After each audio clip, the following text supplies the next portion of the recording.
Complex surgeries, speedy recovery, oxygen therapy, healing wounds, treadmills, stronger, faster, better.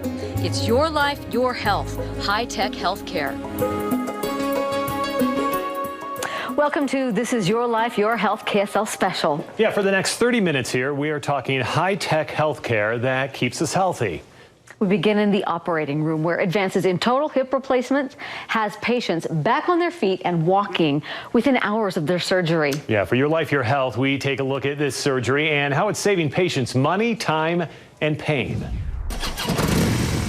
9 months ago, Craig Guerrero didn't think that he could ride a Harley pain-free. My motorcycle weighs close to 800 pounds. For 3 years, Craig had experienced throbbing, stabbing pain. If you've ever tried to put a bowling ball in a dryer on tumble dry, it was that grinding. It was just the pressure.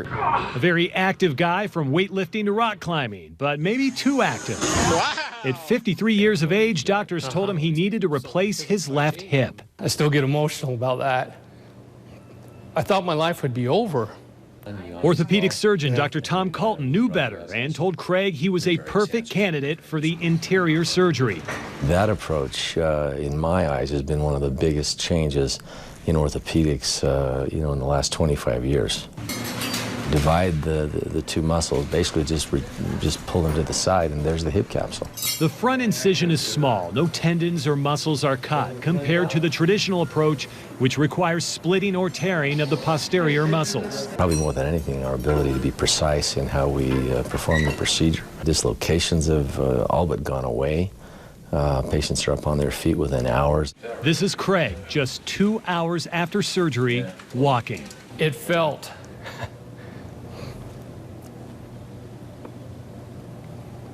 it was the first time that I was able to walk without any grinding, any kind of pain. Now Craig is scuba diving, pain-free, and hitting the open road with the wind in his face. I'm not really limited to anything. I just have to remember that I actually had a hip replacement. How about that, huh? Last year, only 30% of orthopedic surgeons reported using the anterior procedure. That is up 10%, though, from the year before. And during a 30-day trial of the anterior approach, Intermountain orthopedic surgeons reported no readmissions for 190 cases. Deanie? Wow, that's impressive. And so is this. This may look like a toy, but doctors say 3D printing is the future of medicine. The technology is giving surgeons insights into complex cases before they even go inside the OR. Health specialist Heather Simonson joins us now with more. This is interesting what they can do. It's really incredible, Deanie. By printing a 3D model of a patient's anatomy, doctors take the mystery out of surgery. They can practice ahead of time, reducing risk and increasing accuracy when it's time to operate. 3 patients with a common bond, 3D printing. A St. George man with kidney stones, a Salt Lake grandmother with a tumor, and a Provo baby with a rare heart defect. I played in high school, a lot, but not so much since then. When Wes Nance felt pain, I kind of get old. I woke up most mornings with kind of a sore back and thought I needed a new mattress, but in the end it ended up being the kidney stones. his kidneys are low in his pelvis and tilted at an awkward angle. Dr. Jay Bischoff with Intermountain Healthcare turned to 3D printing to make a model of Wes's kidneys. Bischoff also used a virtual reconstruction of Wes's kidneys in the OR. His kidneys were loaded with these different forms of stones. What we were able to do is turn what was a very complex operation into a much simpler operation. Well, you look great. Thank you. Linda Green wants to stay healthy for her family. When Dr. Bischoff found her tumor, there seemed to be no chance of saving her kidney. This tumor was growing in the very business center of her kidney. A 3D model allowed Bischoff to look at it from many different angles and practice before surgery. Dr. Bischoff came in and he said, "Well, did they tell you?" And I said, "What?" And he said, "You still have your kidney." I am really grateful. Ella Knoll's heart was on the right side instead of the left. She had a hole in her heart and crisscross ventricular valve connections. The blue is the blood going through a hole in the heart, okay, but which it should not be. Successful surgery was her only chance at a normal life. When she was 9 months old, surgeons faced a nearly impossible task. They're looking at it and saying, okay, so what am I looking at here? You know, I mean, these are doctors that know what they're doing, and it's that complicated for them. It was the first time ever in Utah surgeons had a 3D model printed for a pediatric patient. This actually let us plan ahead and really not spend very much time on the bypass machine.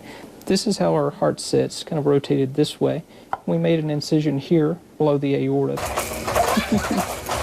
Ella can now grow up with her twin sister, Livy. Yeah. 3 successful surgeries thanks to 3D printing. Now, just like flight simulators for pilots, surgeons will be using 3D models for complex cases.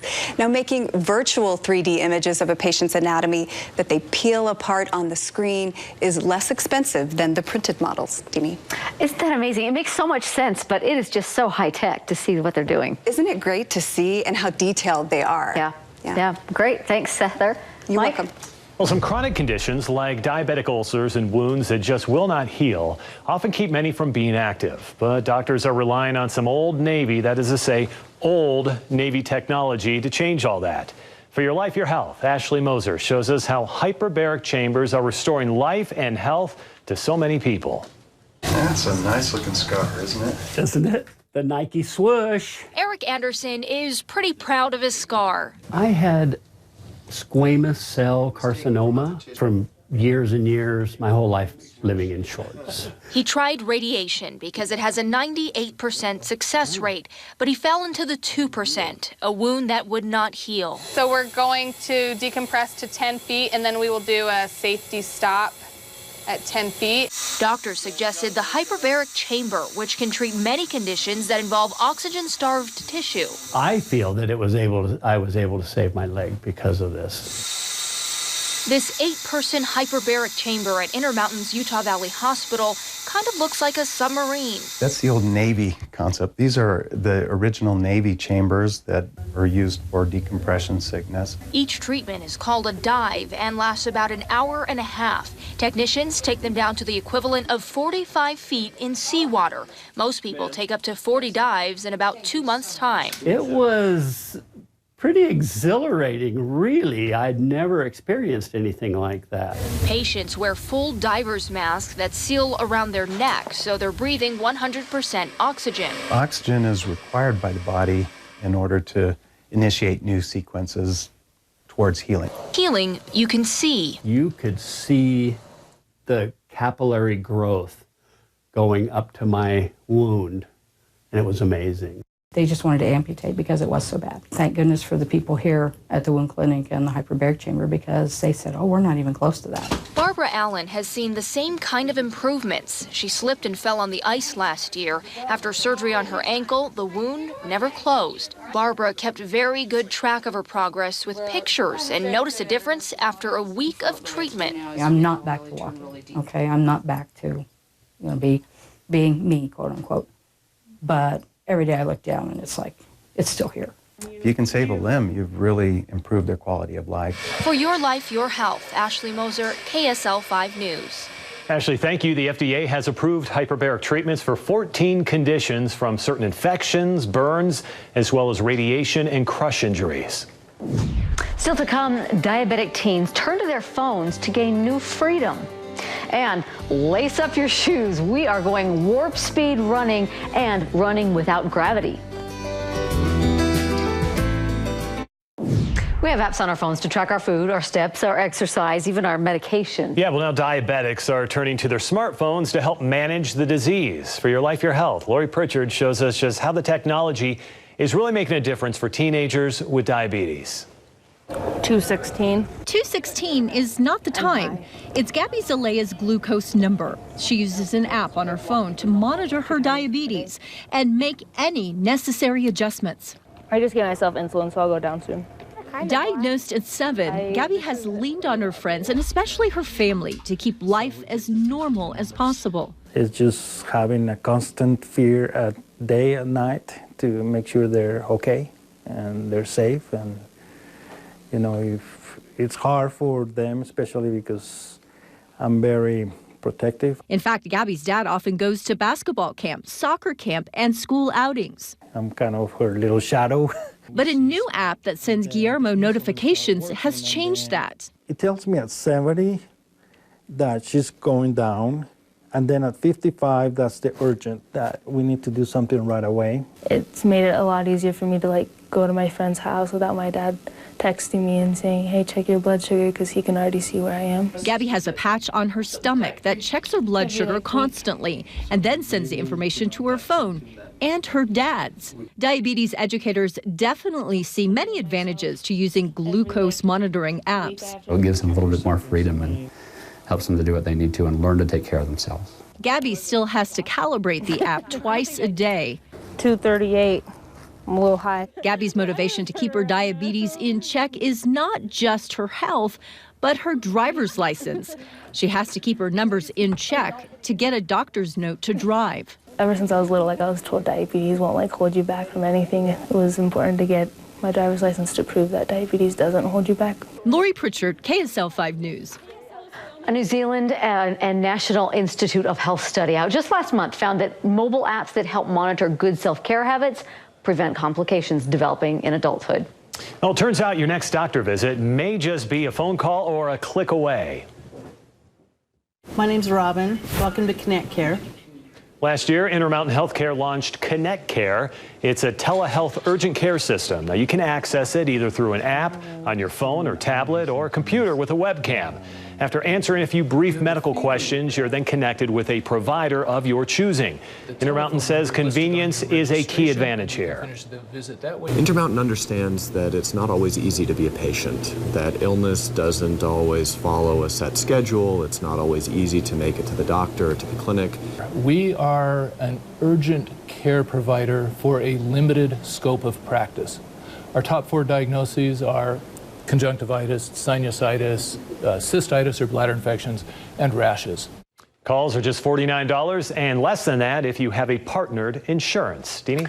Well, they're in your local gym, they're in your basement, or maybe in a corner of your bedroom. We're talking treadmills. They are the most frequently used piece of exercise equipment. For this high-tech special, we went out and we found 2 of the most unique treadmills at the Intermountain Park City Live Well Center. Jump into special neoprene shorts. Step into a big bubble-like contraption. Zip everything together and hold on while this space-age technology fills up with air, takes over, and does the work. It's called the Alter G, a zero-gravity treadmill. I kind of think this is what the astronauts must have felt like when they landed on the moon. Developed by NASA engineers, it lowers the feeling of gravity and reduces the impact of weight. Well, if somebody weighs 100 pounds, we can put them in the Alter G and take their body weight down to 15% of 100, so 15 pounds. It feels like I weigh about 20 pounds less than I do. It's a lot easier to run on the balls of my feet. Patients rehabbing use it to exercise without weight or very little weight on their joints. It allows people to restore normal range of motion and normal mechanics faster because they're doing it in a safe environment without pain. Runners like Amy use it to get faster and stronger without getting injured. Runners like Julianne, training for a half marathon, turn to this high-speed treadmill. It will go faster than any human has ever run. That's 35 miles per hour. The fastest human can go 27. Also, it is a big, much more sturdy piece of equipment that allows us to take patients and athletes to peak performance. Trainers hook the runners up to a harness for safety purposes and then monitor the short, explosive, intense workouts. Ooh, it's hard. I could tell after about 6 seconds I was about to fall off regardless of how hard I was trying to run. The wider, longer treadmill also allows runners to train backwards and sideways. And it puts people again into motions that are unique and allows us to analyze muscles and nerve function beyond what any other piece of equipment will do. Building muscle memory that hopefully translates to the solid ground. I've tried that anti-gravity treadmill before, and the takeaway from me was, what a difference just a few pounds makes.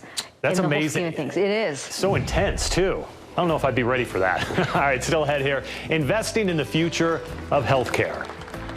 And why doctors from Sweden are taking classes in Utah.